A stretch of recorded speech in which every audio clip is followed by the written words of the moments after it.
Packie, a really interesting morning of presentations. You were first up, and one of the kind of interesting parts that you raised was the fact that your association is now focusing more on club support than perhaps rolling out programme after programme.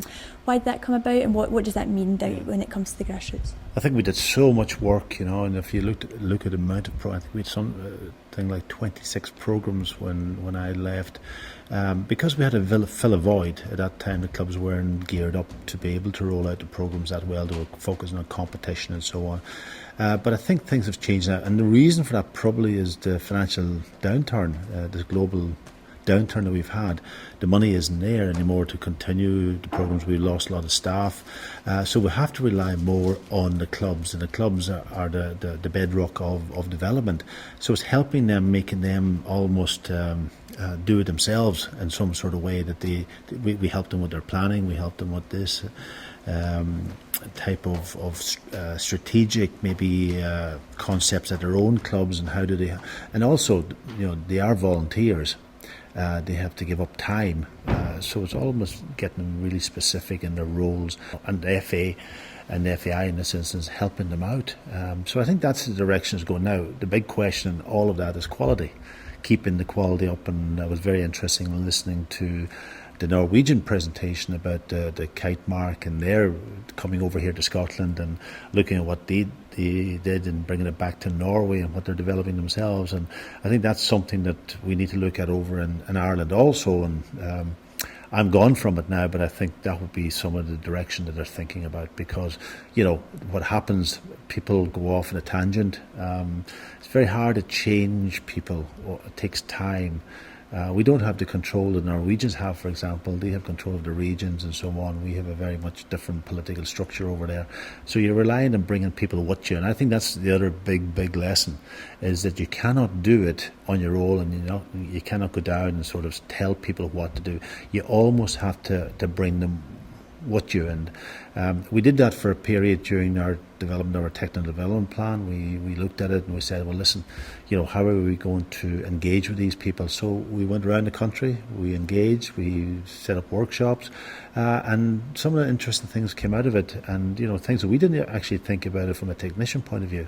And just talk us through, what's the player pathway in Ireland these days? We've went to the kind of 4s, 7s, 11s. What's the player pathway in Ireland? Well, we went through a process before I left, actually, of an underage review, which was quite an exhausting process. It was sort of to give a little bit more meat on the bone as far as the technical development plan was concerned. There was things that had to change. There were structures, as we've seen here with the Norwegian structure. They had to change from their small side, the game process and their structure. Ireland, had some counties playing still 11-a-side for young kids, and others changing the 7-a-side and so on, but we want to make it uniform around it. So we went through that process. Now, I'm not sure where that's gone, but I know within it, because I was part of the process, that there was a lot of good stuff in there, fantastic stuff that would help that structure to become a uniform structure around the country, and it was all perfect. And just the kind of mentality that we've been tackling, I suppose, in the last few years is the one at all costs, and that comes from parents at the sidelines to the coaches to the kids sometimes themselves just having been brought up in that. Is that something that the Irish FA are looking at, the culture of the game as much as the technical part of it? It's an interesting subject. Kids, I think we all play, when we were very young, we wanted to win. It's one of those traits that's in a young person that makes them maybe get to the very top, is that they're competitive. But it's what happens round about them, the environment, the climate, and what happens is the coaches become competitive. They want to win rather than the kids. So we must realise that the kids will want to be competitive. It's how we structure that environment to make sure that if they do lose the game, that they're not going to be overly disappointed and going to walk away from the game, or yes, that if they do win the game, they have a bit of humility about it also. And it's when do you bring in that winning mentality into them? It's there within them. When I went to Celtic, I was 18 years old. We weren't allowed to lose a game. I remember my son Andrew playing, and he was 17 years old, and me asking him a question, how did you play today? He was playing with Queen's Park, and said, oh, fantastic, great, I played well, the coach said I did well. And then finally I would ask him, what was the score? And he said, we got beat 4-0. Now, he was 17 years old. So the question will be, is that right? I would think it's probably wrong.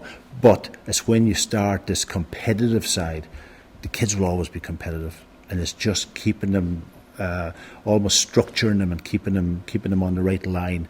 But we as coaches, as administrators and that, we need to realise it's not about us, it's about the kids.